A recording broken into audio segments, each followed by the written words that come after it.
You know, there are a lot of guys who see the encroachment of feminism into the corporate environment, SJWism and all that bullshit. And they say to themselves, we got to fight this. We got to stop this. Especially insofar as feminism is concerned. A lot of guys think that corporations and feminism should not mix. But this is just so untrue. You have to understand, feminism and corporations are not just each other's best friends. They are a couple. Corporations love feminism. Now, it's not obvious, okay? It's not something that you just look at them and you figure, oh yeah, they're a couple. But they are. They are. And sometimes, a lot of times, the most apparently mismatched couples are the best couples because they complement each other so perfectly. And this is the case with corporatism and feminism. Large corporations, the kind of corporate environment that we have currently, of these large monopolies or oligopolies that control, 80, 90% of a market in any given industry. They love feminism. And the reason is so goddamn obvious. See, what feminism does is that it encourages women to go into the workforce, right? Feminism is supposed to be about protecting women's rights and all that and advancing women's causes, right? But it actually doesn't. I mean, have you ever seen feminists marching out there demanding, better daycare for working mothers? Have you ever seen that? No, of course not. Have you ever seen them protesting because they want mothers to have better rights or better prerogatives or what have you? No. You never see that. Because, feminism is only interested in helping women who are in the workforce.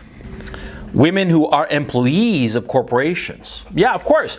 Because what does feminism do? It encourages women to go into the workforce, right? It encourages women to go into the workforce. Now, what does that mean? I mean, this is, economics 101, supply and demand. When you have more on offer of a good or service, what happens to that good or service?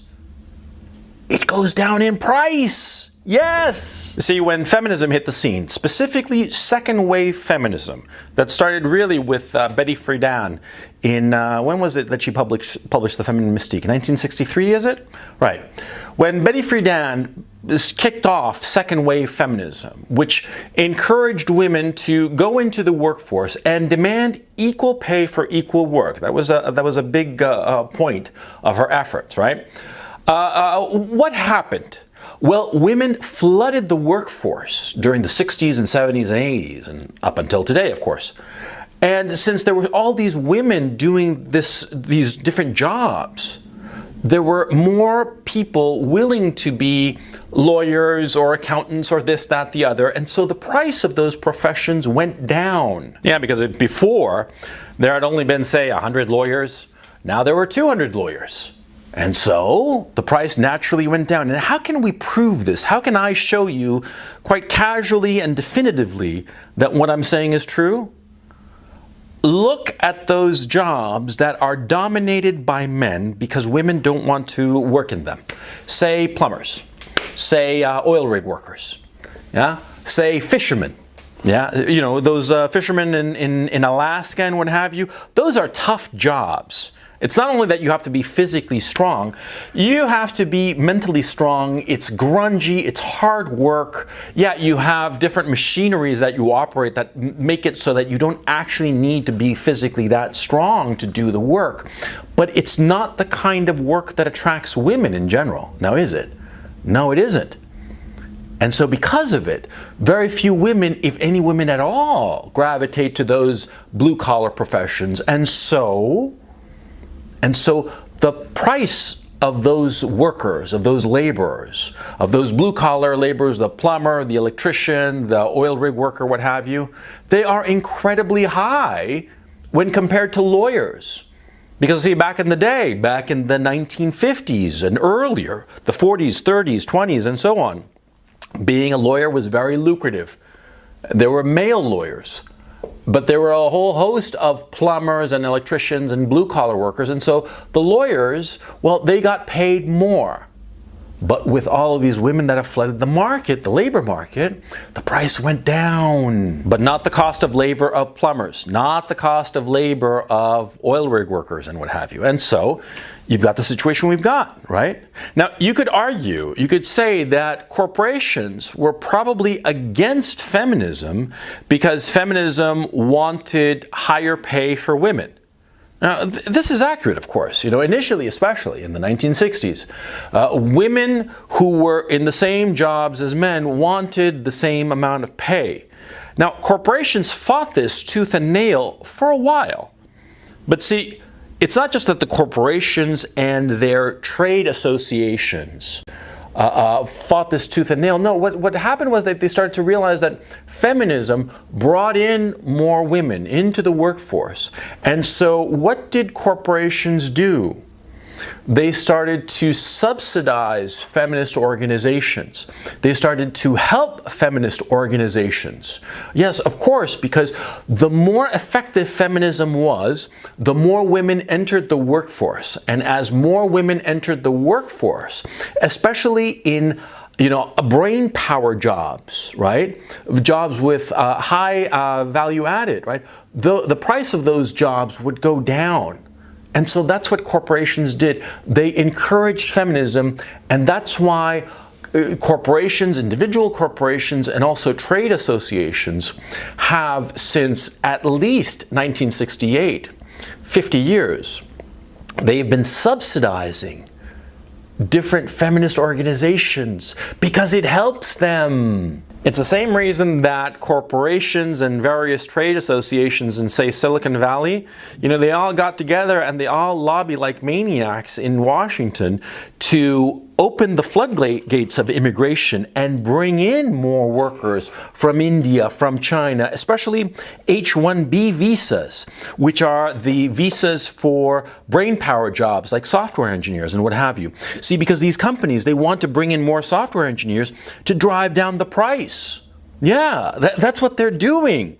And if you don't believe me, hey, back in 2012, was it? There was a huge scandal with big names like George Lucas and Stephen Jobs and what's his name, the Microsoft guy, Stephen Ballmer. See, they had been colluding to keep down the price of software engineers. See, there was a big scandal. That scandal went away because probably somebody got paid off, because that's the way it works. But be that as it may, the point is, see, all of these companies, what they want to do is keep the price of labor as low as possible.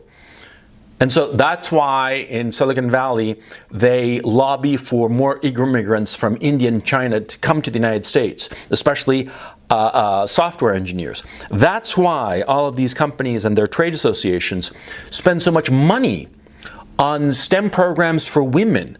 Feminist organizations that go out there and foment STEM for girls who are in college and what have you.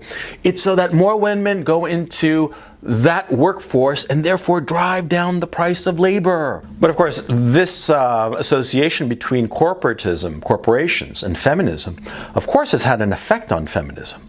Yeah, do keep in mind, first wave feminism that was interested in getting women property rights, legal equality, and the right to vote, suffragettes and all that. Well, you see, those women wanted legal equality for women, but not just for working women. Those feminists were not interested only in working women, they were interested in all women, especially mothers. It was only with second wave feminism that the emphasis on mothers fell away from feminism. And you see? Because first wave feminism, if you just do a little bit of cursory look at the history of first wave feminism, a lot of the policies that they had in place were for the benefit of mothers, not working mothers, of just flat out mothers. But second wave feminism, and certainly third wave feminism, ignores mothers.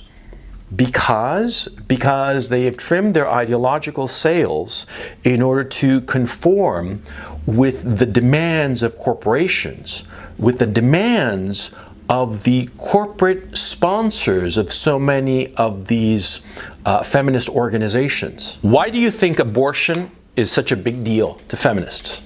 Because it wasn't before. It wasn't before 1963.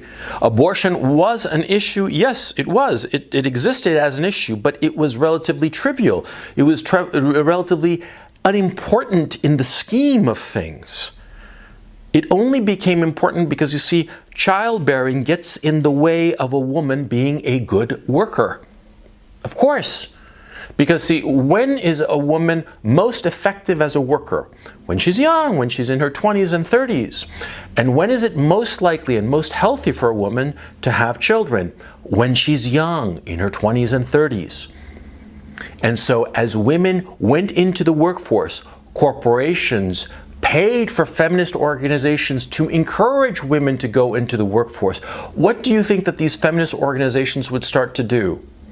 They would start to encourage women to have abortions because, see, having a child, carrying that child to term and having an infant, it sucks away a woman's energy. She doesn't want to go back into the workforce. She wants to care for her child quite naturally. And so what did feminist organizations start to do? They started to encourage abortion. They turned abortion into one of their most important issues, contraception into one of their most important issues, even though it hadn't been before. Why did they do this? Because having children got in the way of women joining the workforce. I mean, it really is despicable if you think about it, huh? I mean, these feminist organizations encouraged, for all intents and purposes, the murder of countless millions of children so that corporations would have a cheaper labor market. That's what happened, okay? And you know, the bullshit that feminists throw, that it's a woman's right to choose and blah, blah, fuck off. Fuck off. Feminism encouraged women, especially second wave feminism, encouraged women to eschew a family life, eschew having children, forget about a personal life and dedicate their lives, sacrifice their lives, sacrifice their most fertile years, their youth, for the sake of a job at a corporation, a job that, because of their mere presence in that job, drove down the price for everyone. Huh? Oh man, what a mind fuck, huh? Yeah, you know, the funny thing is that, see, a lot of professional women, for whatever reason, sometimes they have to quit their jobs to care for somebody who's ailing in their family, right? And when this emergency passes, they've done studies, and 2/3 of those women who had to leave temporarily their career to care for some family member for whatever reason, they didn't want to go back to work. They loved it. They loved being at home taking care of their loved ones. Of course, because that's the natural inclination of women. They don't want to be working for some fucking corporation. They want to be taking care of their own people, of their parents, of their siblings, of their spouse, of their children. That's what they want to do. That's what gives them happiness and satisfaction. It has taken a whole shit ton of fucking brainwashing by feminism, especially second wave feminism, to get women to forego the things that make them most happy. And it's all been so that corporations could make more money. You don't believe me? Fine. But just look around. Just look. Look. Look at corporations. Look at feminism. 2 peas in a pod. And so you're thinking to yourself that, oh, we gotta strip away this feminism bullshit from corporations. This ain't never gonna happen. Yeah. Corporations changed feminism into a useful tool. And of course, feminism in turn changed corporations, okay? Like any long-lasting relationship, you know, one changes the other, but it works both ways. Feminism changed corporations, and corporations are now responsive to the passing idiocy of feminism as an ideological movement, okay? It's no accident that they have all of these rules and regulations. Corporations have all these rules and regulations about sexual encounters in the workforce, in the workplace rather, and all this stuff about sexual harassment, and they implemented all this stuff. Yeah, because see, if feminism is responsive to corporations and corporations' desires and needs, corporations are going to do the same for feminism, and they're going to go along with all this bullshit, and it's never going to end. There will never be a time where corporations, private enterprise, goes back to some pristine, non-feminist stage. No, because that stage never existed. That Eden of the past, insofar as corporations is concerned, never was true. Corporations have always loved feminism, and they always will.